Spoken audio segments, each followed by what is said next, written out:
નામો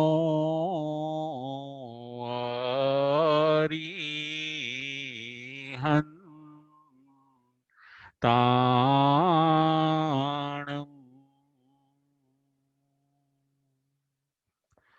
નામો સિદ્ધાણં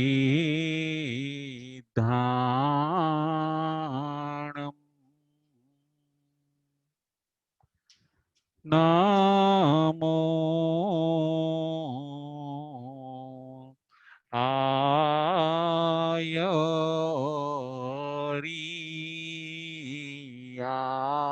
આયરિયાણં નામો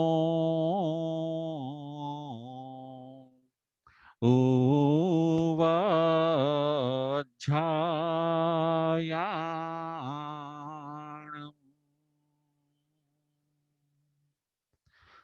નામો લોયે સવ સાહુણં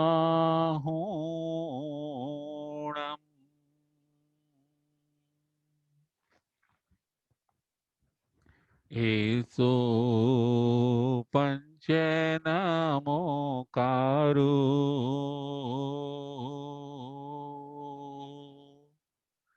સવ પાવપણાશણો મંગલાણં ચ સવિસિં પરમં હવૈ મંગલમ પરમં હવૈ મંગલમ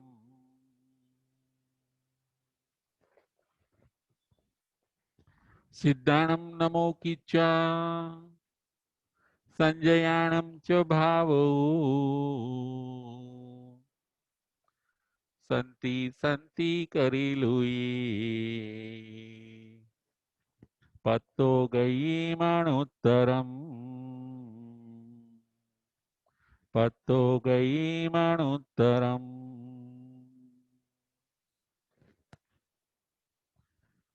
પંચ પરમેષ્ઠી ભગવંતોને ભાવપૂર્વક વંદન નમસ્કાર કરીને ધર્મપ્રેમી શ્રાવક શ્રાવિકાઓ ઉત્તરાધ્યયન સૂત્ર પરમાત્માની અંતિમ દેશના અધ્યાન નંબર 29 પ્રવચન નંબર 80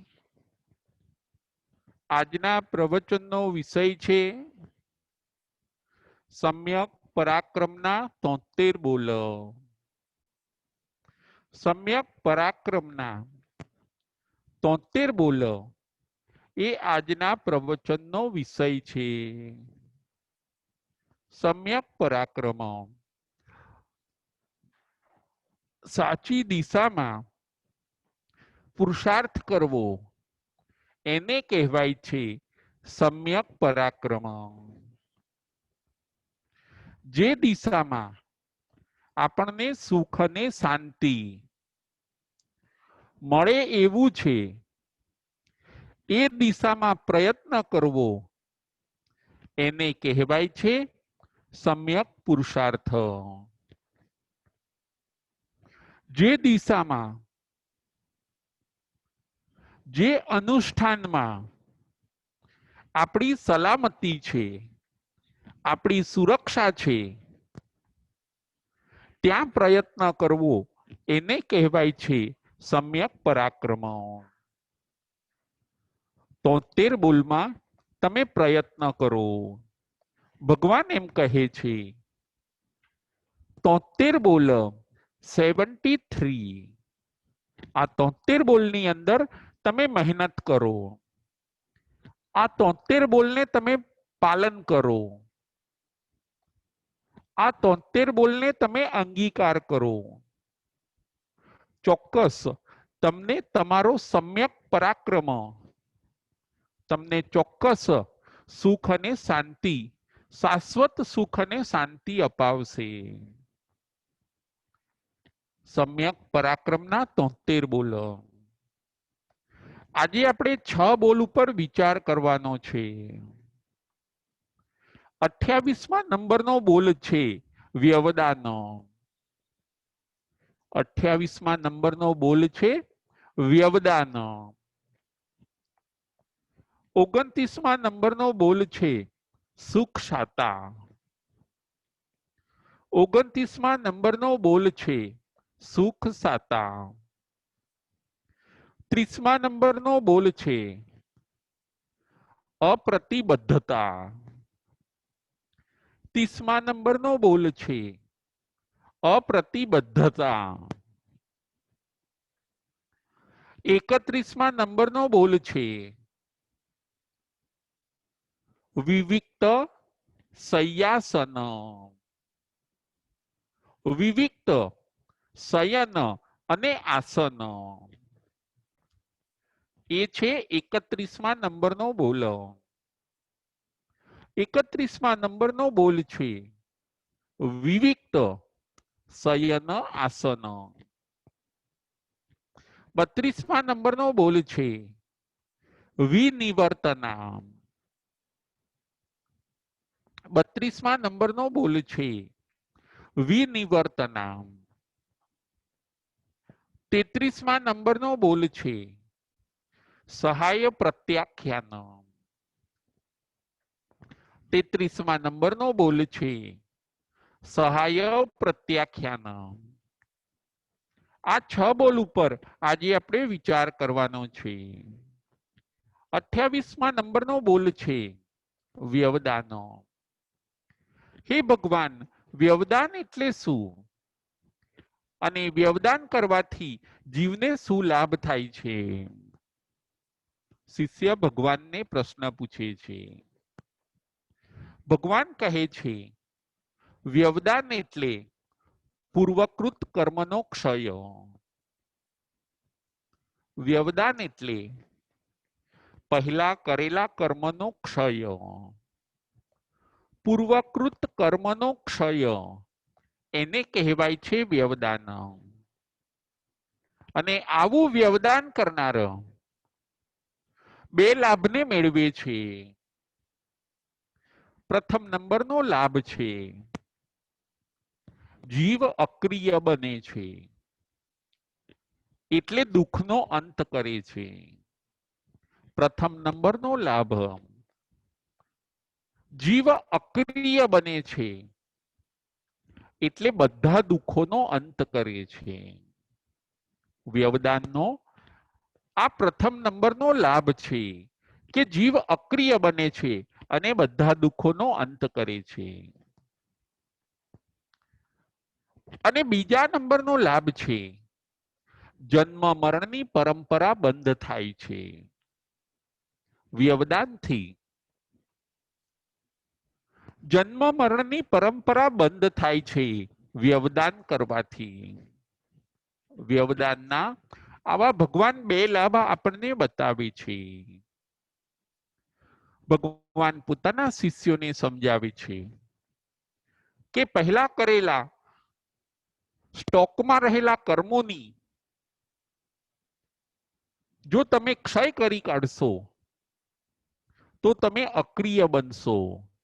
અક્રિય એટલે બધા દુઃખોનો તમે અંત કરશો. અને બીજો લાભ એ થશે કે જન્મ મરણની પરંપરા બંધ થશે. વ્યવદાનના આવા 2 લાભ છે. વ્યવદાન કરવાથી સ્ટોકમાં હવે કર્મ રહેતા નથી. સ્ટોક ખાલી થઈ જાય છે. આત્મામાં કર્મ રહેતા નથી.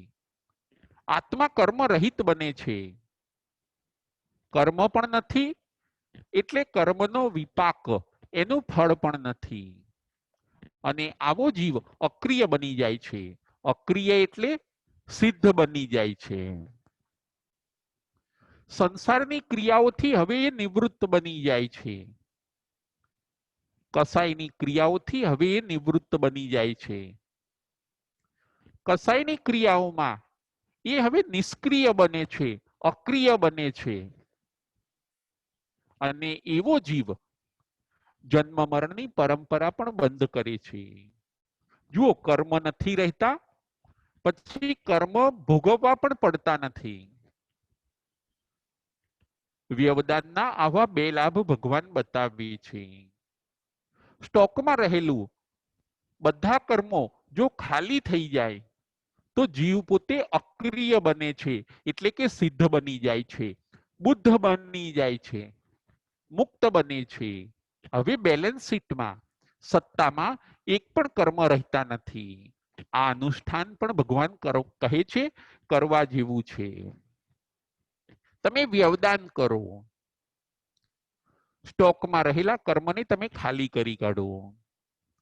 જો દેવું ચૂકવાઈ જાય પછી હવે વ્યાજ ભરવું પડતું નથી. દેવાનું જે દુઃખ હતું, વ્યાજ જે ભરવું પડતું હતું, એ બધામાંથી જીવને મુક્તિ મળે છે. એમ કર્મનો સ્ટોક ખાલી થઈ જાય પછી એ કર્મ જે દુઃખો આપતું હતું એ હવે જીવને મળતા નથી. વ્યવદાનથી જીવ પોતે અક્રિય બને છે, સિદ્ધ બને છે. આવા સરસ વ્યવદાનના ભગવાન બે લાભ બતાવે છે. આપણે પણ આવું વ્યવદાન નામનું અનુષ્ઠાન જીવનની અંદર કરવું જોઈએ. અને સ્ટોકમાં રહેલા કર્મના ભૂક્કા બોલાવીને એની નિર્જરા કરીને સાંસારિક પ્રવૃત્તિઓથી આપણે અક્રિય બનવું જોઈએ. આ હતો 28મા નંબરનો બોલ. 29મા નંબરનો બોલ છે સુખ શાતા. સુખ શાતા એટલે શું? એ ભગવાન, સુખ શાતા એટલે શું? અને એનો ત્યાગ કરવાથી જીવને શું લાભ થાય છે? ભગવાન શિષ્યને કહે છે, સુખ શાતા એટલે વિષય સુખોનો ત્યાગ કરવો. સુખ શાતા એટલે વિષય સુખોનો ત્યાગ કરવો. અને આવો ત્યાગ કરવાથી જીવને બે લાભ થાય છે. પ્રથમ નંબરનો લાભ છે વિષયો પ્રત્યે અનિચ્છા ઉત્પન્ન થાય છે. પ્રથમ નંબરનો લાભ છે વિષયો પ્રત્યે અનિચ્છા ઉત્પન્ન થાય છે. બીજા નંબરનો લાભ છે ચારિત્ર મોહનીય કર્મનો ક્ષય થાય છે. બીજા નંબરનો લાભ છે ચારિત્ર મોહનીય કર્મનો ક્ષય થાય છે. સુખ શાતા 29મા નંબરનો બોલ. સુખ શાતાનો ત્યાગ કરવાથી જીવને આવા બે લાભ થાય છે. એને વિષય સુખોની હવે ઈચ્છા રહેતી નથી. અને બીજા નંબરના લાભમાં ચારિત્ર મોહનીય કર્મનો ક્ષય થાય છે અને જીવને ચારિત્રની પ્રાપ્તિ થાય છે. સુખ શાતા. સુખ શાતા એટલે વિષય સુખનો ત્યાગ કરવો. 5 ઇન્દ્રિયના આપણા ત્યાં 23 વિષયો બતાવ્યા છે. એનો ત્યાગ કરવો અને એનો ત્યાગ કરવાથી જીવને આવા લાભ મળે છે. ભગવાન એ કહે છે કે વિષય સુખનો તમે ત્યાગ કરો. વિષય સુખના અભિલાષી ન બનો. 5 ઇન્દ્રિયના 23 વિષયોને તમે છોડો. સુખશીલતામાંથી તમે બહાર નીકળો, એનો તમે ત્યાગ કરો. વારંવાર જે પદાર્થો ભોગવવાની ટેવ છે એને છોડવી એટલે સુખશીલતામાંથી બહાર નીકળવું. વારંવાર આપણને પદાર્થો ભોગવવાની ટેવ પડી ગઈ છે, એનો ત્યાગ કરવાનું ભગવાન આ બોલની અંદર કહે છે. ફરીથી જુઓ, વારંવાર આપણને વારંવાર અને થોડી થોડી વારે પદાર્થોને ભોગવવાની ટેવ પડી ગઈ છે. પદાર્થોમાંથી સુખ શાતા લેવાની આપણને ટેવ પડી ગઈ છે. એ ટેવમાંથી આપણને ભગવાન બહાર નીકળવાનું કહે છે. એમાંથી બહાર નીકળવું એટલે સુખ સાતાનો ત્યાગ કરવો. જો આપણને વારંવાર પદાર્થો ભોગવવાની ટેવ પડી ગઈ છે. થોડી વાર થશે અને આપણને ગરમી લાગશે એટલે આપણે તરત પંખો કરીએ છીએ. કદાચ એનાથી સંતોષ ન થયો તરત એસી કરીશું. એસી પણ વધારે ઓન કરીશું. આ થયું વારંવાર સુખશીલતા. આ થઈ વારંવાર પદાર્થોને ભોગવવાની ઈચ્છા. થોડી થોડી વારે આપણને ખાવાનું મન થશે. આંખથી થોડી થોડી વારે આપણને ટીવી જોવાનું મન થશે. મોબાઈલના દ્રશ્યો જોવાનું મન થશે. કાનથી સાંભળવાનું મન થશે. નાકથી અલગ અલગ પદાર્થો સૂંઘવાનું મન થશે. થોડી થોડી વારે જીભથી અલગ અલગ ટેસ્ટ. બ્રેકફાસ્ટ કરીશું, લંચ કરીશું, ડિનર કરીશું, વચ્ચે વચ્ચે ખાઈશું, થોડું થોડું ખાઈશું. જ્યુસ જોઈએ, સલાડ જોઈએ, નાસ્તા જોઈએ, મુખવાસ જોઈએ, હરતા ભરતા ખાવા જોઈએ. ટ્રાવેલિંગમાં પણ ખાવા જોઈએ. કોઈની સાથે વાતો કરતા કરતા પણ ચોકલેટ આદિ ખાવા જોઈએ. થોડી થોડી વારે આપણને પદાર્થો ભોગવવાની ટેવ પડી ગઈ છે. સેજ તડકો આવશે તો તરત છાંયડે જઈશું. કદાચ બહુ છાંયડો લાગશે તો થોડીક વાર તડકે જઈશું. આ પદાર્થો ભોગવવાની ટેવ એ છે સુખશીલતા. અને સુખશીલિયાપણું આપણે છોડી દેવાનું છે. સાધકે આવી થોડી થોડી વારે પદાર્થો ભોગવવાની ટેવને દૂર કરવાની છે. આ ટેવ કેવી રીતે દૂર થાય? તો એનો આપણા ત્યાં ઉપાય બતાવે છે. આપણા સંતો અને સતીજી આનો ઉપાય બતાવે છે કે તમે કલાક કલાકના ચોવિયાર કરો તો તમારા જીવનની અંદર સંયમ આવશે. થોડી થોડી વારે આ સુખ સાતા લેવાની જે ટેવ પડી ગઈ છે એ નીકળી જશે. તમે કલાક કલાકના ચોવિયાર કરો. અને બીજું કે તમે કલાક કલાકનો સંવર કરો. ઘરમાં રહેતા રહેતા કલાક કલાકનો ચોવિયાર. અને કલાક કલાકનો સંવર કરવાથી 5 ઇન્દ્રિયના 23 વિષયોને તમે જીતી શકશો. આપણે જીતેન્દ્ર બનવાનું છે. આપણે ઇન્દ્રિયોને જીતવાની છે. આપણી 5 ઇન્દ્રિયને મન જે થોડી થોડી વારે વિષયોની અંદર જાય છે એમાં જતા એને રોકવાનું છે. એને કહેવાય છે સુખ સાતાનો ત્યાગ. પદાર્થોથી આપણે દૂર રહેતા હવે શીખવાનું છે. આપણી ભોગ ભાવનાને હવે આપણે ઘટાડવાની છે. પદાર્થોમાં સુખ નથી. હું પદાર્થોના આધારે ન રહેવું. પદાર્થોના આધારે જીવ ન રહે એટલા માટે ભગવાન આ બોલ આપણને બતાવે છે. તમે સુખ સાતાના બહુ ઈચ્છુક ન બનો. તમે બહુ સુખ સાતાના પ્રેમી ન બનો. તમે કષ્ટ સહિષ્ણુ બનો.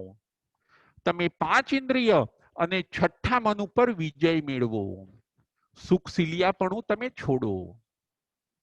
તમે થોડા કષ્ટ સહન કરો. થોડી કર્મની નિર્જરા કરો. થોડીક આતાપના લો. થોડા વ્રત પચખાણમાં આગળ વધો. થોડા કડક સંયમી બનો. તમે કડક સંયમી આપણે બનવાનું છે. ઢીલાપણું આપણને મોક્ષ અપાવી શકશે નહીં. વારંવાર આપણે પદાર્થો ભોગવવાની સ્પૃહા કરવાની નથી. એવું ભગવાન આ બોલની અંદર આપણને બતાવે છે. તમારું સુખશીલિયાપણું તમે છોડો. તમારી કોમળતા તમે છોડો. તમારી નાજુકતા હવે તમે છોડો. તમે કડક સંયમી બનો. એક એક કલાકના તમે ચોવિયાર કરો. એક એક કલાકનો તમે સંવર કરો. અને આવું બધું કરવાથી સુખશીલતાનો ત્યાગ થાય છે. અને સુખશીલતાના ત્યાગથી જીવને 2 લાભ મળે છે. પ્રથમ નંબરનો લાભ છે એને વિષયો પ્રત્યેની એને અનિચ્છા ઉત્પન્ન થાય છે. હવે વિષયો જોઈએ છીએ એવી ઈચ્છા એને રહેતી નથી. આ છે પ્રથમ નંબરનો લાભ. અને બીજા નંબરનો લાભ છે ચારિત્ર મોહનીય કર્મનો ક્ષય થાય છે અને ચારિત્રની જીવને પ્રાપ્તિ થાય છે. આપણે પચખાણના ઘરની અંદર આવીએ છીએ વિષયોનો ત્યાગ કરવાથી. ચારિત્ર ત્રીજા નંબરનું જે મોક્ષનું પગથિયું છે એ આપણને પ્રાપ્ત થાય છે. આપણું જીવન સરસ બને છે વિષય સુખોથી દૂર રહેવાથી. આપણું જીવન સંયમી બને છે એટલે આપણને ચારિત્રની પ્રાપ્તિ થાય છે. થોડી થોડી વારે આપણે ભોગવવાની ટેવોને હવે દૂર કરી દેવાની છે. આવી રીતે થોડી થોડી વારે પદાર્થોને ભોગવવાથી આપણને શું નુકસાન થાય છે એ પણ વાત આપણે જોઈ લઈએ કે પદાર્થોને વારંવાર ભોગવવાથી, થોડી થોડી વારે ભોગવવાથી, માણવાથી આપણું પુણ્ય ખલાસ થઈ જાય છે. એવું પણ બને છે કે આપણું પુણ્ય ખલાસ થાય છે. સત્તામાંથી પુણ્ય ઓછું થતું જાય છે અને એક સમય એવો આવે છે કે હવે સત્તાની અંદર પુણ્ય રહેતું નથી. પુણ્યની મદદ આપણે ધર્મ કરવામાં લેવાની છે. નાનું નાની વસ્તુ ભોગવીને આપણે પુણ્યને ખલાસ કરી નાખવાનું નથી. પુણ્યનો સ્ટોક પણ આપણને ધર્મ માર્ગે ઉપયોગી થાય એ રીતે એને સાચવવાનો છે. પુણ્ય કિંમતી છે, એને ગુમાવવાનું નથી. જે અવારનવાર પદાર્થોને ભોગવે છે, વધારે ભોગવે છે, વધારેમાં વધારે ભોગવે છે, આવું કરવાથી એ પોતે પોતાના પુણ્યનું જે બેલેન્સ છે એને ખલાસ કરી કાઢે છે. આવું નુકસાન થાય છે. માટે ભગવાન કહે છે 29મા બોલની અંદર કે તમે બહુ સુખ સાતાના ઈચ્છુક ન બનો. કષ્ટ સહિષ્ણુ બનીને તમે પુણ્યને બચાવો, તમે સંયમી બનો. 5 ઇન્દ્રિય અને છઠ્ઠા મન ઉપર વિજય મેળવીને તમે 5 ઇન્દ્રિયના 23 વિષયોના વિજેતા બનો. આ હતો 29મા નંબરનો બોલ. 30મા નંબરનો બોલ છે અપ્રતિબદ્ધતા. હે ભગવાન, અપ્રતિબદ્ધતા એટલે શું? અને અપ્રતિબદ્ધતાથી જીવને શું લાભ થાય છે?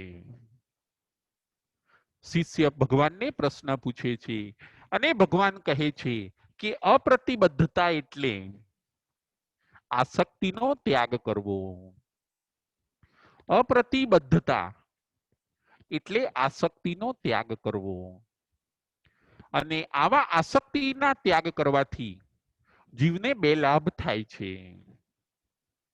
આસક્તિનો ત્યાગ કરવાથી જીવને 2 લાભ થાય છે. પ્રથમ નંબરનો લાભ છે જીવ બંધાયેલો રહેતો નથી, મુક્ત બને છે. પ્રથમ નંબરનો લાભ જીવ બંધાયેલો રહેતો નથી, મુક્ત બને છે. આ છે પ્રથમ નંબરનો લાભ. બીજા નંબરનો લાભ છે અપ્રતિબદ્ધતાનો. બીજા નંબરનો લાભ ભગવાન બતાવે છે એનું પરવશપણું ચાલ્યું જાય છે. બીજા નંબરનો લાભ એનું પરવશપણું જે હોય છે એ એનું ચાલ્યું જાય છે. અપ્રતિબદ્ધતાના આવા 2 લાભ ભગવાન બતાવે છે. અપ્રતિબદ્ધતા એટલે આસક્તિનો ત્યાગ કરવો. આપણે ક્યાંય આસક્ત ન બનીએ. જે આસક્ત બને છે એ બંધાઈ જાય છે. જે વસ્તુના આસક્ત બને છે એની આજુબાજુ ફર્યા કરે છે. આસક્તિ એટલે બંધાવું અને અનાસક્તિ એટલે છૂટા રહેવું. અનાસક્તિ એટલે અપ્રતિબદ્ધતા. ભગવાન કહે છે તમે અપ્રતિબદ્ધ બનો. તમે ક્યાંય બંધાવ નહીં. કોઈ વસ્તુથી, વ્યક્તિથી કે પદાર્થથી તમે બંધાઈ ન જાવો, એના રાગી ન બની જાવો, એના પ્રેમી ન બની જાવો. કોઈ પદાર્થના પ્રેમી બની જવું, કોઈ વસ્તુના રાગી બની જવું, એને કહેવાય છે પ્રતિબદ્ધતા. પરંતુ એના રાગી ન બનવું, એના પ્રેમી ન બનવું, એને કહેવાય છે અપ્રતિબદ્ધતા. જો કોઈક માણસ હશે, એ માણસને કોઈક ટેવ પડી ગઈ, કોઈ માણસને ચાની ટેવ પડી ગઈ, તો હવે ચા વગર એને ચાલશે નહીં, એ બંધાઈ ગયો. કોઈ માણસને કોફી પીવાની ટેવ હશે, તો હવે એને કોફી વગર ચાલશે નહીં, એ પોતે બંધાઈ ગયો. કોઈ માણસને તમાકુ આદિનું વ્યસન હશે, વાઇન આદિ પીવાનું જો વ્યસન હશે, જુગાર આદિ રમવાનું જો વ્યસન હશે, તો એ બંધાઈ ગયો. હવે એના વગર એને ચાલશે નહીં. કોઈ માણસને ટીવી જોવાનું જો વ્યસન હશે, તો એ બંધાઈ ગયો. કોઈ માણસને પૈસા ખૂબ ગમે છે, તો એ પૈસા મેળવવા માટે ખૂબ પ્રયત્ન કરશે, પરિગ્રહ ખૂબ ભેગો કરશે, એમાં એ બંધાઈ ગયો. પરિગ્રહથી એ બંધાઈ ગયો. આસક્તિમાં જીવ બંધાઈ જાય છે અને અનાસક્તિમાં જીવ પોતે છૂટો રહે છે. ચાલશે, ફાવશે, ભાવશે અને ગમશે. તમે અનાસક્ત બનો. ભગવાન એમ કહેવા માંગે છે અપ્રતિબદ્ધ રહો. જુઓ, પક્ષી હશે, એ ક્યાંય બહુ આસક્ત બનતું નથી. પક્ષી હશે, એ ચણ લેશે, પેટ ભરાઈ જશે, પછી પાંખો ખંખેરીને એ પોતે ઉડી જાય છે. એ પોતે આસક્ત રહેતું નથી. એ કોઈ પદાર્થો સાથે, કોઈ વૃક્ષ સાથે, કોઈ વસ્તુ સાથે એ બંધાઈ જતું નથી. આજે આ વૃક્ષ ઉપર બેસશે, કાલે બીજા વૃક્ષ ઉપર, પરમ દિવસે ત્રીજા વૃક્ષ ઉપર. જ્યાં એને સ્થાન મળી જાય, જ્યાં જમવાનું મળી જાય, એવી રીતે એ પોતે અનાસક્ત બનીને પક્ષી પોતે વિચરે છે. ભગવાન પણ પોતાના સાધક આત્માઓને, પોતાના શિષ્યોને આ ઉપદેશ આપે છે કે તમે અનાસક્ત બનીને પક્ષીની જેમ વિચરો. તમે આસક્ત ન બની જાઓ. પરિવારની અંદર, પૈસાની અંદર, કુટુંબની અંદર, મોજ શોખની અંદર તમે આસક્ત ન બની જાઓ. જે આસક્ત બને છે એ ફસાઈ જાય છે, પછી એમાંથી એ નીકળી શકતા નથી. સમજવા છતાં પણ એને છોડી શકતા નથી. આસક્તિનું દુઃખ બહુ ભયંકર છે. તમે અપ્રતિબદ્ધ બનો. ભગવાન એમ કહે છે. અપ્રતિબદ્ધતા એટલે શું? અપ્રતિબદ્ધતા એટલે આસક્તિનો ત્યાગ કરવો. મારી બધી વસ્તુ વગર ચાલે, મળે તો પણ ઠીક છે, ન મળે તો પણ ઠીક છે. કોઈ સ્થાનથી આપણે ન બંધાવું, કોઈ વ્યક્તિ વગર આપણને ન ચાલે એવી રીતે આપણે ન બંધાવું. એને કહેવાય છે અનાસક્તિ. તમે અપ્રતિબદ્ધ બનો. પોતાના શિષ્યોને અને સાધક આત્માઓને આ બોલની અંદર ભગવાન એ બતાવે છે. સાધક હંમેશા અપ્રતિબદ્ધ હોય. જુઓ, પવન છે, એ પોતે પવન એટલે કે વાયુ, એ પોતે અપ્રતિબદ્ધ છે, પાસ થાય છે, આજે અહીં તો કાલે ત્યાં. પવન ક્યારેય બંધાઈ જતો નથી. એમ સાધકનું જીવન કે સાધકનો આત્મા, જ્ઞાનીનો આત્મા પણ આવી રીતે અપ્રતિબદ્ધ હોય છે. અપ્રતિબદ્ધ હોવું એટલે અનાસક્ત હોવું. આ છે 30મા નંબરનો બોલ. અપ્રતિબદ્ધ બનવાથી જીવને 2 લાભ થાય છે. પ્રથમ નંબરનો લાભ છે જીવ બંધાયેલો રહેતો નથી, એ પોતે મુક્ત બની જાય છે. અને બીજા નંબરનો લાભ છે એનું પરવશપણું ચાલ્યું જાય છે, કારણ કે એ વસ્તુ વગર ચલાવી શકે છે. વસ્તુ જોઈએ જ એવો આગ્રહ રહેતો નથી. આસક્તિમાં આગ્રહ હોય છે, એનું પરવશપણું ચાલ્યું જાય છે. વસ્તુ વગર પણ એને ચાલી શકે. એને કહેવાય છે અપ્રતિબદ્ધતા. 31મા નંબરનો બોલ છે વિવિક્ત શય્યાસન. વિવિક્ત શયન અને આસન. હે ભગવાન, વિવિક્ત શયન અને આસન એટલે શું? અને એનું પાલન કરવાથી જીવને શું લાભ મળે છે? ભગવાન પોતે બતાવે છે કે વિવિક્ત શયન આસન એટલે વિજાતીય જે સ્થાનમાં નથી એવા સ્થાનમાં રહેવું, એને કહેવાય છે વિવિક્ત શયન આસન. જે સ્થાનમાં સ્ત્રી, પશુ કે નપુંસક નથી એવા સ્થાનમાં રહેવું, એને કહેવાય છે વિવિક્ત શયન આસન. મુનિઓને ક્યાં રહેવું એ આ બોલની અંદર ભગવાન બતાવે છે. વિવિક્ત શયન આસન એટલે શું? અને આ બોલનું પાલન કરવાથી જીવને શું લાભ મળે છે? વિવિક્ત શયન આસન એટલે સ્ત્રી, પશુ અને પંડક રહિત સ્થાનમાં રહેવું. અને આ બોલનું પાલન કરવાથી જીવને બે લાભ થાય છે. પ્રથમ નંબરનો લાભ છે ચારિત્રની રક્ષા થાય છે. પ્રથમ નંબરનો લાભ છે ચારિત્રની રક્ષા થાય છે. અને બીજા નંબરનો લાભ છે જીવ મોક્ષને પ્રાપ્ત કરે છે. બીજા નંબરનો લાભ છે જીવ મોક્ષને પ્રાપ્ત કરે છે. વિવિક્ત શયન આસન. ભગવાન કહે છે, હે મારા મુનિઓ, હે સાધક આત્માઓ, જે જગ્યાએ સ્ત્રી, પશુ કે નપુંસક રહે છે એવી જગ્યાએ રહેવું તમને કલ્પતું નથી. એવા સ્થાનનો તમે ત્યાગ કરો. એવા સ્થાને તમે ન રહી શકો. એવા સ્થાનનો તમે ત્યાગ કરો, ત્યાંથી નીકળી જાઓ, ત્યાંથી વિહાર કરી દો. અને આવું કરવાથી તમારા ચારિત્રની રક્ષા થાય છે.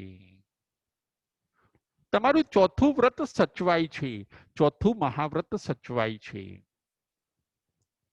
અને વધારે આવું ચારિત્રનું પાલન કરનાર આવો સાધક આત્મા એ જ ભવની અંદર કદાચ મોક્ષે પણ જાય છે. ચારિત્રનું કરેક્શન, ચારિત્રનું કનેક્શન છે ભગવાન મોક્ષ સાથે આ બોલની અંદર બતાવે છે. પોતાના મુનિઓને સ્ત્રી આદિનો નિવાસ હોય ત્યાં રહેવાની ભગવાન ના પાડે છે. એમની સાથે વાતચીત કરવી, એમની સાથે વાર્તાલાપ કરવો, એમના શૃંગારોને જોવા, એમના મધુર શબ્દોને સાંભળવા, આ બધી વાતનો ભગવાન ના પાડે છે.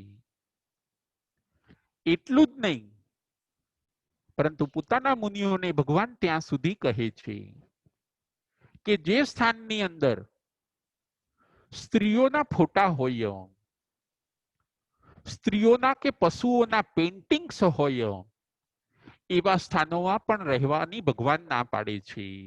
કારણ કે એવા સ્થાનોમાં રહેવાથી ચારિત્રની સુરક્ષા રહેતી નથી.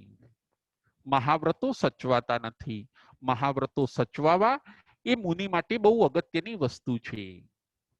જ્યાં આવા ફોટા હોય, પેઇન્ટિંગ્સ હોય, એવી જગ્યાએ પણ રહેવાની ભગવાન ના પાડે છે. સ્ત્રીઓએ વાપરેલી આસન હોય, ખુરશી હોય, એ જગ્યા ઉપર મુનિ ભગવંતો બેસી પણ ન શકે. સાધ્વીજી ભગવંતો માટે જે જગ્યાએ પુરુષો હોય એ જગ્યાએ એમને રહેવું કલ્પતું નથી. વિવિક્ત શયન આસન.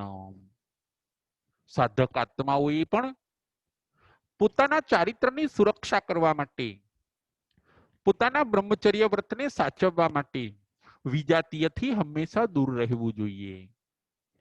વિજાતીય સાથે વાર્તાલાપ કરવો, એમની સાથે બેસવું, એમના બેઠેલા આસન ઉપર બેસવું, આ બધા પરિચય અને પરિચયથી દૂર રહેવું જોઈએ. સાધક આત્માએ વિવિક્ત શયન આસન. આ થયો 31મા નંબરનો બોલ. અને વિવિક્ત શયન આસન, આ બોલનું સેવન કરનાર સાધક આત્મા બે લાભને પ્રાપ્ત કરે છે.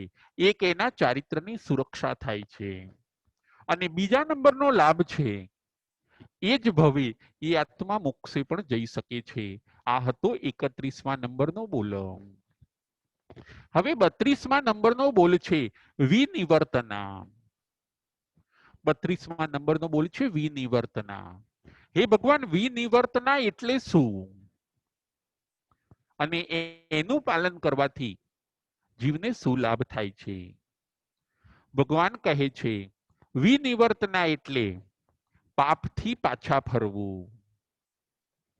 વિનિવર્તના એટલે પાપથી પાછા ફરવું. અને આ વિનિવર્તનાનું પાલન કરવાથી સાધક આત્મા 3 લાભ મેળવે છે. પ્રથમ નંબરનો લાભ છે પાપથી પાછો ફરે છે. પ્રથમ નંબરનો લાભ છે કે તે જીવ પાપથી પાછો ફરે છે, રિટર્ન થાય છે.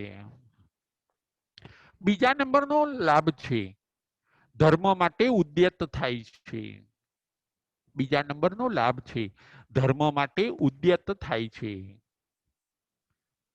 અને ત્રીજા નંબરનો લાભ છે 4 ગતિરૂપ અટવીને પાર કરે છે. ત્રીજા નંબરનો લાભ ભગવાન બતાવે છે 4 ગતિરૂપ અટવીને એ જીવ પાર કરે છે.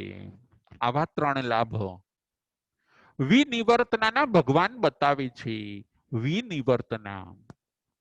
વિનિવર્તના એટલે પાપથી પાછા ફરવું. આ બોલ પણ બહુ સરસ છે. આ બોલમાંથી પણ આપણને ઘણી બધી પ્રેરણા મળે છે. વિનિવર્તના એટલે પાપને જોવું અને પાપ થશે એવું વિચારીને તરત પાછા ફરવું. જો વાલ્મીકી ઋષિ, એ વાલ્મીકી ઋષિ પહેલા પોતે વાલીઓ લૂંટારો હોય છે. એ પોતે ચોરી અને લૂંટફાટનું કામ કરતા હોય છે. વાલીઓ લૂંટારો. નારદ મુનિ એમના એ કાર્યને આ પાપ છે એ સમજાવે છે. અને આ પાપ કાર્યની અંદર કુટુંબીજનો સહાય થશે કે નહીં એ પૂછવા માટે ઘરે મોકલે છે. વાલીઓ લૂંટારો ઘરે જાય છે, પોતાના ફેમિલીના મેમ્બરોને પૂછે છે કે આ જે હું દુષ્કૃત્ય કરું છું એ જ્યારે ભોગવવાનું આવશે ત્યારે તમે મને સહાયરૂપ થશો કે નહીં? ફેમિલીના સભ્યો ના પાડે છે કે કર્મમાં એવું બની શકતું નથી. જેને બાંધ્યા હોય છે એને જ ભોગવવા પડે છે. અને આ વાક્યની એવી અસર થઈ વાલિયા લૂંટારાના મન ઉપર કે એમાંથી એ વાલિયા લૂંટારામાંથી વાલ્મીકી ઋષિ બને છે. પાપથી તમે પાછા ફરો. વાલિયા લૂંટારાને ખ્યાલ આવ્યો કે આ પાપ કહેવાય, એ મારે ન કરાય. તરત એ પાછા ફરી ગયા. એને કહેવાય છે વિનિવર્તના. આપણને પણ લાગે ત્યારે આપણે તરત પાછા ફરી જવું. ના, આને નિંદા કહેવાય, મારે એમાં પ્રવેશ કરવો નથી. ના, આ જુઠ્ઠું કહેવાય, મારે બોલવું નથી. ના, જો હું આવું કરું તો આ તો બધું છળ કપટ કહેવાય. ના, મારે એવું કરવું નથી. ના, જો હું આવું કરું તો એ તો અભિમાન ગણાય. એ તો મેં ઈગો કર્યો એવું ગણાય. ના, મારે એવું કરવું નથી. જો હું આવું કરું તો એ તો ચાડી ચુગલી કહેવાય. ના, મારે એવું કરવું નથી. જો હું આવું કરું તો એ તો મેં બ્લેમ કર્યો એવું કહેવાય. મેં કોઈના ઉપર આક્ષેપ મૂક્યો એવું કહેવાય. ના, મારે આવું કરવું નથી. એને કહેવાય છે વિનિવર્તના. ભગવાન કહે છે વિનિવર્તના એટલે પાપથી તમે પાછા ફરો. તમને એમ લાગે કે આ પાપ છે, તરત એમાં તમે એક્ટિવ ન થાવ, ત્યાં તમે સ્ટોપ થઈ જાઓ. એને કહેવાય છે વિનિવર્તના. અત્યારે આપણી દશા શું છે? પાપમાં એક્ટિવ તો થઈએ છીએ, પરંતુ પાછા પાપની અંદર પરોવાયેલા રહીએ છીએ. આ આપણી બહુ મોટી ભૂલ છે. પાપને પાપ જાણવા છતાં પણ પાપની અંદર પડીએ છીએ. પાપની અંદર રાચીએ છીએ, પાપની અંદર નાચીએ છીએ અને પાપની અંદર આપણે પરોવાયેલા રહીએ છીએ. ભગવાન કહે છે કે આત્માને ખૂબ નુકસાન થાય છે. પાપના ફળ કડવા છે, પાપના ફળ દુર્ગતિઓ છે. તમે પાપથી પાછા ફરો, વિનિવર્તના બોલની તમે આરાધના કરો, પાપથી પાછા ફરો. 18 પ્રકારના પાપ આપણા ત્યાં બતાવ્યા છે. એ ન કરવા, એને જોઈને પાછું ફરવું, તરત થોભી જવું, તરત અટકી જવું, તરત સ્ટોપ થઈ જવું, એનું નામ છે વિનિવર્તનામ. 32મા નંબરનો આ બોલ છે. આ બોલ પણ આપણને જગાડે છે. વિનિવર્તનાનો આપણે અભ્યાસ કરવાનો છે, વિનિવર્તનાની આપણે પ્રેક્ટિસ કરવાની છે. આપણે પાપનો ડર રાખવાનો છે. આપણે ઘણીવાર ભગવાનનો ડર રાખીએ છીએ, એવી રીતે આપણે પાપનો પણ ડર રાખવાનો છે કે હું પાપ કરીશ તો એની સજા બહુ ભારે હોય છે, માટે મારે પાપ કરવું નથી. મને ગમે એટલો કદાચ લાભ થતો હોય, છતાં પણ પાપને મારે દૂરથી સલામ કરી દેવી છે. પાપની અંદર મારા આત્માને પરોવવો નથી. પુણ્ય કદાચ ઓછું થશે તો ચાલશે, પરંતુ પાપ તો મારા જીવનની અંદર થોડું પણ ન થવું જોઈએ. આપણે પાપનો ડર રાખીએ. આપણે પાપ ક્યારેય ન કરીએ, આપણે પાપ થોડું ન કરીએ, એનું નામ છે વિનિવર્તના. આ બોલની આપણે આરાધના કરવાની છે. 23મા નંબરનો બોલ છે સહાય પ્રત્યાખ્યાન. સહાય પ્રત્યાખ્યાન. હે ભગવાન, સહાય પ્રત્યાખ્યાન એટલે શું? અને આ બોલની આરાધના કરવાથી જીવને શું લાભ થાય છે? સહાય પ્રત્યાખ્યાન. સહાય પ્રત્યાખ્યાન એટલે ભગવાન કહે છે બીજાની મદદ ન લેવી. બીજાની મદદ ન લેવી એને કહેવાય છે સહાય પ્રત્યાખ્યાન. અને આવા સહાયના પ્રત્યાખ્યાન કરવાથી જીવને શું લાભ થાય છે? તો ભગવાન કહે છે સહાયના પ્રત્યાખ્યાન કરવાથી જીવને એક લાભ થાય છે, એનું પરાવલંબીપણું ચાલ્યું જાય છે. પરાવલંબીપણું એનું ચાલ્યું જાય છે અને સ્વાવલંબીપણું એનામાં પ્રગટ થાય છે. સહાયના પ્રત્યાખ્યાન કરવાથી આ બોલની અંદર ભગવાન એ કહે છે કે તમે જો સશક્ત હોવ, તમે જો તમારું કામ કરી શકતા હોય, તો તમારે બીજાની મદદ ન લેવી. તમે સહાય લેવાના પ્રત્યાખ્યાન કરો. તમે તમારું કામ જાતે કરો તો તમારું પરાવલંબીપણું ચાલ્યું જશે, એ લાભ થશે. તમે બીજા ઉપર ડિપેન્ડન્ટ નહીં રહો અને તમે ઇન્ડિપેન્ડન્ટ બનશો, તમે સ્વાવલંબી બનશો. ભગવાન એમ કહે છે સહાયના પ્રત્યાખ્યાન કરો. તમે તમારું કામ, તમારું વર્ક, તમારી આરાધના એ બીજા મદદ કરે તો હું કરું, બીજા હેલ્પ કરે તો હું કરું, એવી આશાએ ન રહો. તમે તમારું કામ જાતે કરો, તમે સ્વાવલંબી બનો. આ બોલની અંદર ભગવાન આપણને સ્વાવલંબી બનવાની પ્રેરણા કરે છે. પરાવલંબીપણામાં આપણે લાચાર બની જઈએ છીએ. પરાવલંબીપણાની અંદર આપણે પરવશ બની જઈએ છીએ. આપણું મન સંકુચિત બની જાય છે, આપણા અવયવો ઢીલા બની જાય છે. પરંતુ આપણે સ્વાવલંબી બનવું જોઈએ. જેટલા જેટલા આપણે સ્વાવલંબી બનીએ એટલા આપણા કાર્ય આપણે આપણી જાતે કરી શકીએ છીએ. બીજાની અપેક્ષા રહેતી નથી. અપેક્ષા પણ ઘણીવાર દુઃખનું કારણ છે. સ્વયંનું કાર્ય સ્વયમે કરવું જોઈએ. બની શકે ત્યાં સુધી આપણી શક્તિ હોય તો બીજાની મદદ પણ ન લેવી જોઈએ. નોકરો ચાકરોની પણ આપણે મદદ ન લેવી જોઈએ. આપણું કામ જો આપણે જાતે કરીએ છીએ, મન વચન કાયા એની અંદર જો આપણે પરોવીએ તો આપણા યોગોની પણ એક્સરસાઇઝ થાય છે. યોગોને વર્ક મળવાથી આપણું શરીર, આપણું મન પણ પ્રફુલ્લિત રહે છે. સ્વાવલંબી બનવાના આ બધા લાભ છે. સહાયના પ્રત્યાખ્યાન કરવાથી જીવને આ લાભ થાય છે. એનું પરાવલંબીપણું ચાલ્યું જાય છે અને સ્વાવલંબીપણું પ્રગટ થાય છે. આજના પ્રવચનની અંદર આપણે 6 બોલ જોયા છે. 28 નંબરનો બોલ હતો વ્યવદાન. 29મા નંબરનો બોલ છે સુક્ષાતા. 30મા નંબરનો બોલ છે અપ્રતિબદ્ધતા. 31મા નંબરનો બોલ છે વિવિક્ત શયન આસન. 32મા નંબરનો બોલ છે વિનિવર્તના. અને 33મા નંબરનો બોલ છે સહાયના પ્રત્યાખ્યાન.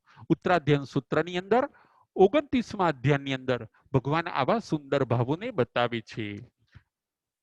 આપણને સુખી કરવા માટે, આપણને શાંતિ મળે, આપણને સદગતિ મળે અને આપણા આત્માનું કલ્યાણ થાય એટલા માટે કરુણા કરીને ભગવાન આવા સુંદર ભાવો આપણને બતાવે છે. જે આત્માઓ આવા સુંદર ભાવોને સાંભળશે, સમજશે અને જીવનની અંદર ઉતારશે એ ચોક્કસ પોતાના આત્માનું કલ્યાણ કરશે. આપણે પણ આ સુંદર ભાવોને સાંભળવાના છે, સમજવાના છે અને જીવનની અંદર ઉતારીને આપણા આત્માનું પણ કલ્યાણ કરવાનું છે. બોલો મહાવીર સ્વામી ભગવાન કી જય.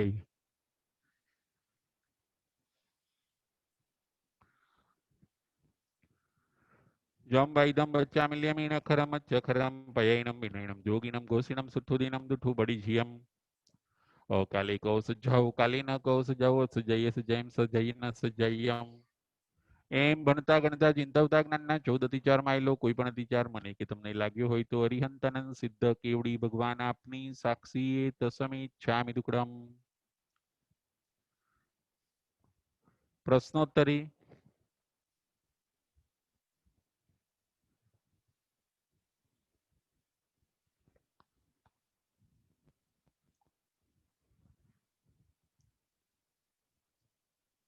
પ્રશ્ન નંબર 1. આજે આપણે કેટલા બોલ અને કયા કયા બોલ ઉપર વિચાર કર્યો?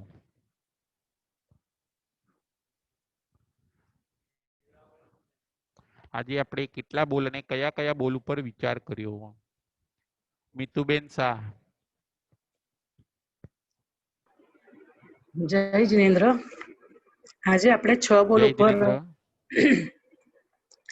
આજે આપણે 6 બોલ વિશે જોયું. એમાં 28 નંબરનો બોલ હતો વ્યવદાન, 29 નંબરનો બોલ હતો સૂક્ષ્મતા, 30 નંબરનો બોલ હતો અપ્રતિબદ્ધતા, 31 નંબરનો બોલ હતો વિવિક્ત શયન આસન, 32 નંબરનો બોલ હતો વિનિવર્તના અને 33 નંબરનો બોલ હતો સહાય પ્રત્યાખ્યાન. બહુ સરસ, બહુ સરસ. જય જિનેન્દ્ર. હવે આગળ. જય જિનેન્દ્ર. વ્યવદાન એટલે શું અને એનાથી કેટલા લાભ થાય છે? વ્યવદાન એટલે શું અને એનાથી કેટલા લાભ થાય છે? રાજેન્દ્રભાઈ સંઘવી. જય જિનેન્દ્ર રાજુભાઈ. જય જિનેન્દ્ર. સાતામાં. હા, સાતામાં. વ્યવદાનથી 2 લાભ થાય છે. પહેલો બોલ કર્મના ક્ષય થાય છે. કર્મનો ક્ષય થાય છે અને અક્રિય બને છે. બધા દુઃખોનો અંત કરે છે અને જન્મ મરણની પરંપરાનો અંત થાય છે. બરાબર છે. જીવ અક્રિય બને છે. અક્રિય બને છે. એટલે ખોટામાં હવે ક્રિયા કરતો નથી જીવ. બરાબર. ખોટી ક્રિયા થતી હોય તો તરત પાછો વળી જાય. જેમ સિદ્ધ ભગવાન કે કેવલી ખરા ને, કેવલી ભગવંતો એ લોકો અક્રિય છે, ખોટી ક્રિયાઓ કરશે નહીં. બરાબર. જ્ઞાન ધ્યાનમાં સક્રિય એ લોકો. ઉપયોગની રમણતામાં એ લોકો સક્રિય, પરંતુ સાવધ્ય ક્રિયાઓમાં અક્રિય. એટલે સાવધ્ય ક્રિયાઓમાં એ લોકો ક્રિયા કરતા નથી. બરાબર. મુનિ ભગવંતો પણ સાવધ્ય ક્રિયા કરતા નથી. હા, એ પણ મુનિ ભગવંતો એક અક્રિય જ કહેવાય ને. સંપૂર્ણપણે અક્રિય કહેવાય. અને વ્યવદાન એટલે શું? વ્યવદાન એટલે પૂર્વ કર્મનો ક્ષય કરવો. આપણો સ્ટોક ખાલી કરવો. જ્યોતિબેન, જેમ સિદ્ધ ભગવાન પાસે અત્યારે સ્ટોક ખરો કે નહીં કર્મનો? જ્યોતિબેન, નથી. સિદ્ધ ભગવાન પાસે નથી. હા, એટલે પછી હવે જો કર્મ નથી તો કર્મનો વિપાક પણ નથી. બરાબર. એટલે વ્યવદાન કરવાથી સ્ટોક ખાલી થાય છે. હમ. વ્યવદાન કરવાથી સ્ટોક ખાલી તો થાય છે. ખાલી થઈ જાય બહુ સરસ, એટલે બહુ જીવને સરસ. ભોગવવો જ ન પડે પાછું. હા, પછી હવે કર્મ નથી તો કર્મ ભોગવવું પણ નહીં પડે. જેમ જેમ દેવું ના હોય તો હવે વ્યાજ પણ ન ભરવું પડે. એટલે એનો અર્થ એવો થયો ને કે સીધી સિદ્ધ ગતિ થઈ ગઈ ને. હા, એને સિદ્ધ ગતિ એ જ કીધું ને કે જન્મ મરણની પરંપરાનો અંત કરે છે રાજેન્દ્રભાઈ. સીધી સિદ્ધ ગતિ પામી જઈએ આપણે. હા, આપણે પછી અક્રિય બનીશું. હવે જેને જોજો દેવું નથી એ વ્યાજ આપવાની ક્રિયા પણ નહીં કરે પોતે. પાંચમા આરામાં તો શક્ય નથી ને રાજુભાઈ. હા, ના પણ અભ્યાસ અત્યારે કરવાનો. હા, બરાબર. અત્યારે આપણે અભ્યાસ કરવાનો અને તો આપણને છે ને આગળના ભવમાં નજીક થશે. જય જિનેન્દ્ર. જય જીવન. જય જિનેન્દ્ર.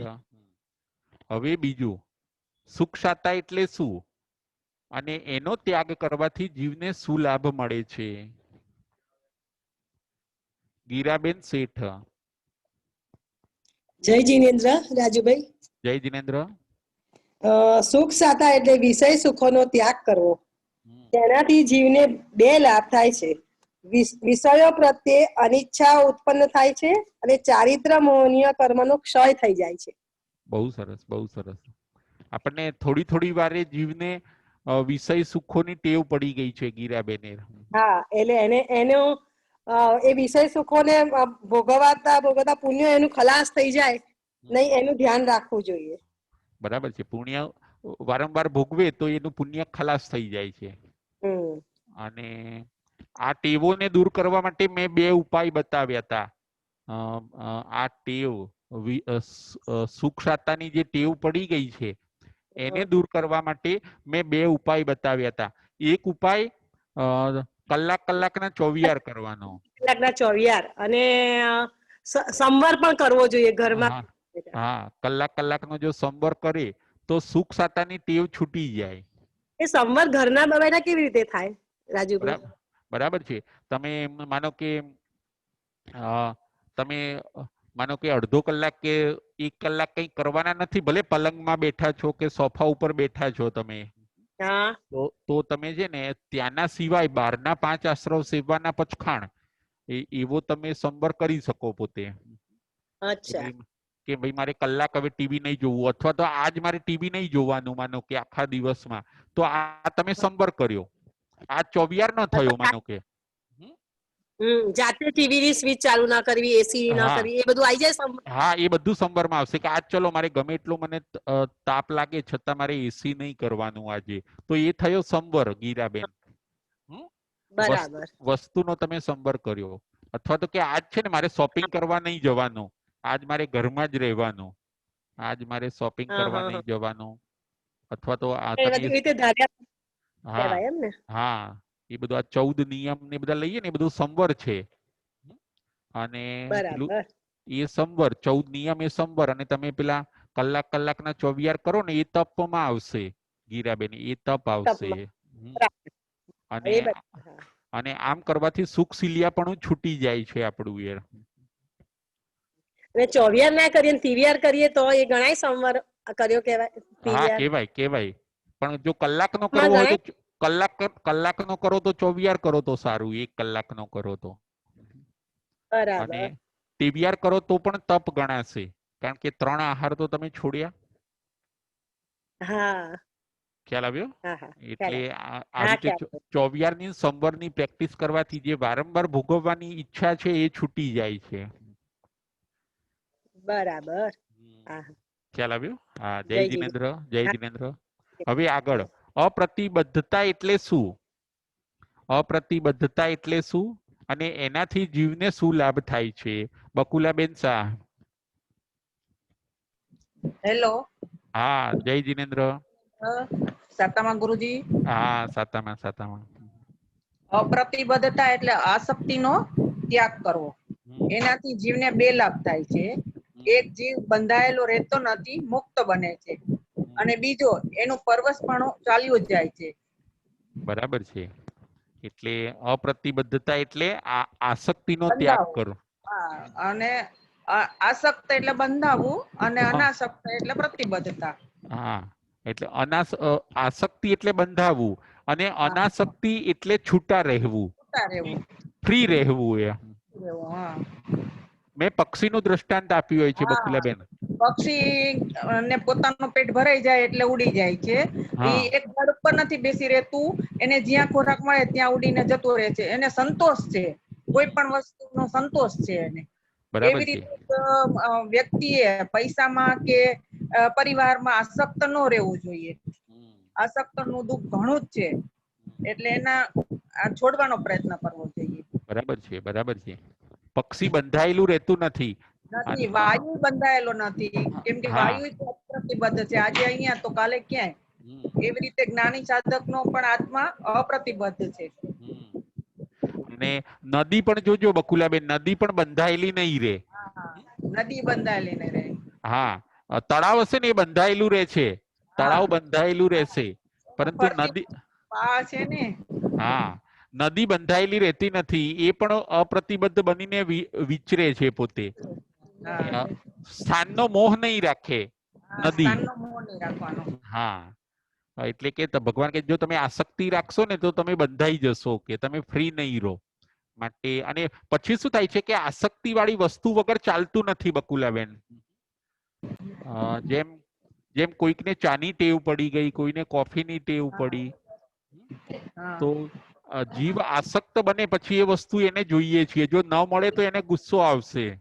હા, ગુસ્સો આવશે, છોડી નહીં શકે જલ્દી. હા, છોડી નહીં શકે, પડી ગઈ પછી જલ્દી છોડી નહીં શકે. છોડી નહીં શકે.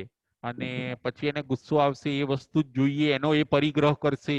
એમાં જો એ ડિસ્ટર્બ થશે તો ચલાવી નહીં લે બકુલાબેન. એટલે ભગવાન કહે છે કે તમે બંધાઈ જશો જો તમે આસક્ત બનશો તો.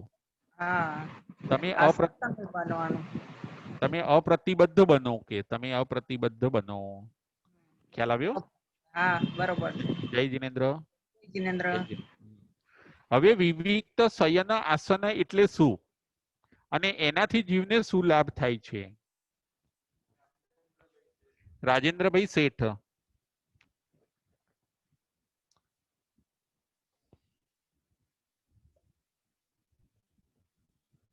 વિવિક્ત શયન આસન એટલે શું અને એનાથી જીવને શું લાભ થાય છે? રાજેન્દ્રભાઈ શેઠ.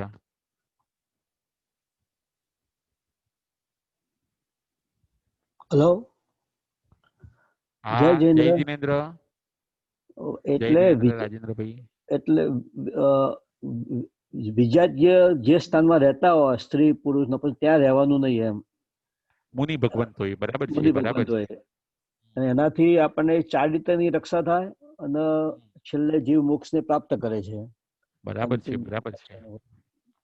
કારણ કે વિવિક્ત શયન આસન ને છોડી દેવાથી ભગવાન કે જે એવું સ્થાન હોય તો તમારે છોડી દેવાનું, કે જ્યાં આગળ સ્ત્રી રહેતા હોય, પશુઓ રહેતા હોય, રાજેન્દ્રભાઈ, એવા પેઇન્ટિંગ્સ હોય, એવા પિક્ચરો હોય, ત્યાં પણ રહેવાની ના પાડે છે ભગવાન. એટલે ઉપાસમાં રાખતા નથી. હા, એટલે ઉપાશ્રયની અંદર આપણે જોશો ને તો કોઈ ફોટાઓ બહુ રાખશે નહીં. ના રાખાય. એટલે કે તમે જો તમે એવા સ્થાનનો ઉપયોગ કરો તો તમે ચારિત્રની પણ રક્ષા કરી શકશો અને તમે મોક્ષે પણ જઈ શકશો, કે તમે વિજાતીયથી દૂર રહો. એ પ્રેરણા આ બોલની અંદર ભગવાન આપણને આપે છે. ખ્યાલ આવ્યો રાજેન્દ્રભાઈ? જય જિનેન્દ્ર. 9 વાર પરિક્રમા થાય, રક્ષા થાય આપણી. હા, બરાબર છે. 9 વારથી આપણે ચોથા વ્રતની રક્ષા કરવાની છે. રક્ષા કરવાની. હવે આગળ વિનિવર્તના એટલે શું? વિનિવર્તના એટલે શું? વિનિવર્તના એટલે શું? મિતુબેન શાહ. જય જિનેન્દ્ર. જય જિનેન્દ્ર. વિનિવર્તના એટલે કે પાપથી પાછા ફરવું. તેનાથી 3 લાભ થાય છે. એક, પાપથી પાછા જીવ પાપથી પાછો ફરે છે. બીજો પોઈન્ટ છે ધર્મ માટે ઉદ્યત થાય છે. ત્રીજો પોઈન્ટ છે 4 ગતિરૂપ અટવીને પાર કરે છે. એમાં વાલ્મીકી ઋષિનો દ્રષ્ટાંત આપણે આપ્યું. બરાબર છે, બરાબર છે. પાપને જોવાનું અને પછી એનાથી શું કરવાનું? પાપથી પાછા ફરી જવાનું. પરંતુ અત્યારે જીવોની શું હાલત છે મિતુબેન, કે પાપની અંદર શું થાય છે કે જીવ પોતે પરોવાયેલો રહે છે. વધારે involve પાપ થાય છે. હા વધારે ઇન્વોલ્વ થાય છે એ પોતે. ભગવાન હમ. કે છે કે નહીં તમે વિનિવર્તનાની ટેવ પાડો કે જેમ ક્યાંય આપણે અગ્નિ જોઈશું ને તો તરત પાછા ફરી જઈશું કે દાઝી જવાય. બરાબર એવી છે. રીતે કે તમે 18 પાપનું તમને જ્ઞાન આપ્યું છે તો ક્યાંય તમને એમ લાગે કે ના આ કરવાથી ચાડી ચુગલી થઈ જશે, આ કરવાથી નિંદા થઈ જશે અથવા તો આ કરવાથી આક્ષેપ થશે અને એનું પાપ મને લાગશે એવું તમે તરત જાણો અને તરત તમે ત્યાંથી પાછા ફરી જાઓ એનું નામ છે વિનિવર્તના. ખ્યાલ આવ્યો? સરસ, બરોબર છે. હા, જય જીનેન્દ્ર. જય જીનેન્દ્ર. હા, હવે છેલ્લો પ્રશ્ન. સહાય પ્રત્યાખ્યાન એટલે શું અને સહાયના પ્રત્યાખ્યાન કરવાથી જીવને શું લાભ થાય છે? રાજેન્દ્રભાઈ સંઘવી. જય જીનેન્દ્ર, રાજુભાઈ સાતાનો. હા, જય જીનેન્દ્ર. સહાય પ્રત્યાખ્યાન એટલે બીજાની મદદ ન લેવી. જીવને એક લાભ થાય છે તેનાથી કે જીવ સ્વાવલંબી બને, પરાવલંબી ના બને.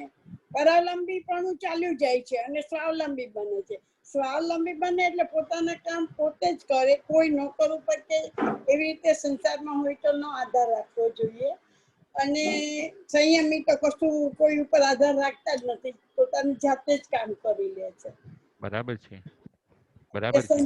સંસારમાં પણ આપણે ટેવ પાડવાની છે સ્વાવલંબી બનવાની. નહીતર જો આપણે નહીતર આપણું શું પછી પરવશ બની જઈએ જ્યોતિબેન. પરવશ પડી જઈએ અને પતન થાય આપણું. પછી અને આપણે આપણું પુણ્ય ખાલી થઈ જાય ને. હા આપણું પુણ્ય ખાલી થઈ જાય, બીજાની મદદ લે કરીએ એટલે આપણી પુણ્ય ખાલી થઈ જાય. એટલે ભગવાન કહે છે કે તમારી જ્યાં સુધી તમે સશક્ત હોવ ત્યાં સુધી તમારે તમારું કામ જાતે કરવું જોઈએ. તમે બરાબર. તમે અશક્ત બની ગયા હોવ પછીની વાત જુદી છે. કોઈ બરાબર. બીમાર હોય, અશક્ત હોય ત્યારે મદદ લેવાની. હા. પણ તમે જો અગાઉથી મદદ લેશો તો તમારું પુણ્ય ખાલી થઈ જશે અને પછી તમે છે ને તમે પરવશપણું જીવનની અંદર ચાલુ થઈ જશે કે માણસ બરાબર. હોય તો જ કામ થઈ શકે એવું થાય છે.